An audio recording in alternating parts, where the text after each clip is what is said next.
دعاء اليوم السابع من شهر رمضان. بسم الله الرحمن الرحيم.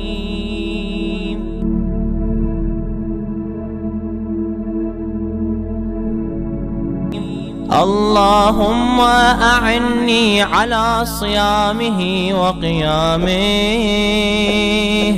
وجنبني فيه من هفواته وآثامه، وارزقني ذكرك وشكرك بدوام هدايتك يا هادي المؤمنين.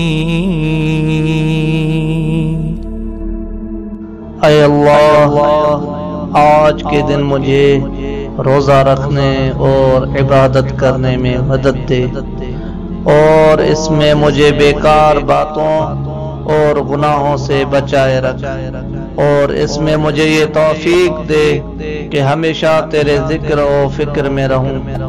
اے گمراہوں کو ہدایت دینے والے،